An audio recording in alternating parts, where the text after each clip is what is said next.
going to react. They are reacting.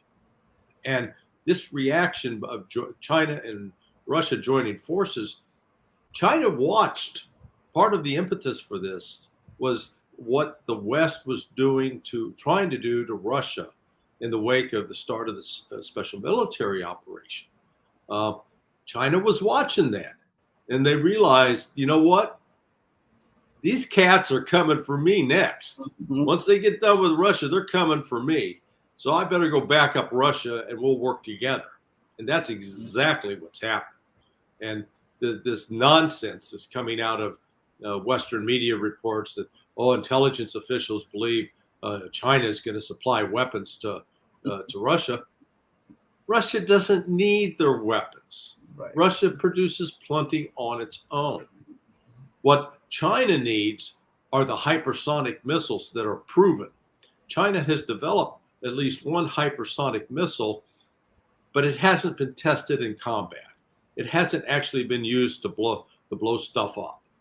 Russia has three varieties, and those are available now to China. China is going to get access to them, and with those, China will be a fortress that America cannot penetrate. Those missiles will take out our aircraft carriers, and our fleet of naval ships have no defense against the hypersonic missiles. So that's another sort of behind the scenes agreement, I'm sure, has taken place between China and Russia. Before we go to Sudan, see, you bring up so many points, so many good points.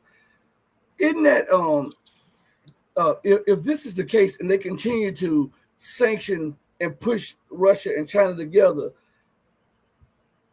and we're looking at America trying to pivot to Asia to try to confront China, isn't this suicidal? And shouldn't the leadership be removed for insane policies that can endanger the lives of tens of thousands of U.S. sailors, airmen, Marines, and Army troops? Well, without divulging the source, I am friends with someone who friends with someone indirectly who's one of the commanders in Indo-PACOM. He is not the top guy. And I know that he has expressed grave concern about the commander of Indo-PACOM trying to get us into a war. And you have subordinates under him trying to stop him.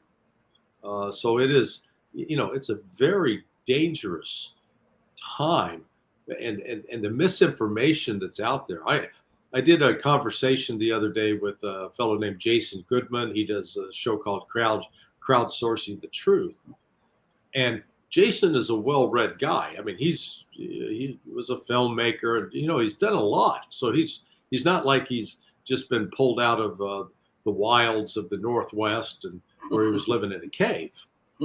And when I started explaining the one China policy that Richard Nixon agreed to back in 1972, Nixon said, okay, yes, the United States accepts China as it was one entity, and that Taiwan is a province of China. Therefore, Taiwan is a part of China.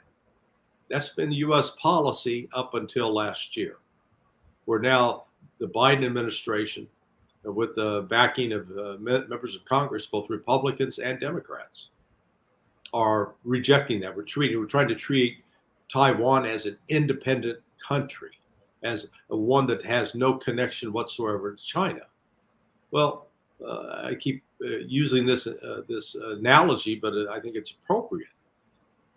Taiwan is to China as Hawaii is to the United States. In other words, Taiwan is a province of China. Province is another word for state. Hawaii is a state of the United States. It's not connected to us, the mainland. It's a 4-hour flight, I guess, from Los Angeles. But if China started interfering in Hawaii, and China tried to establish unilateral military relations with the National Guard of Hawaii, Do you think we'd be concerned? Of course, we'd be outraged. Yet we think we can go do that same thing to China, and that they're supposed to just, bend over and take it. No, no, that's not how this works. And so part of what's driving that is I will just say it, the ignorance of the American public at large. Because when I brought this up to Jason, he was what? What? He did not know.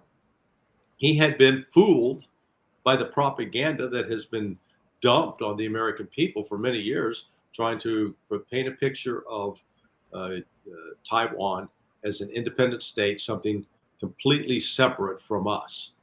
And so that ignorance is dangerous.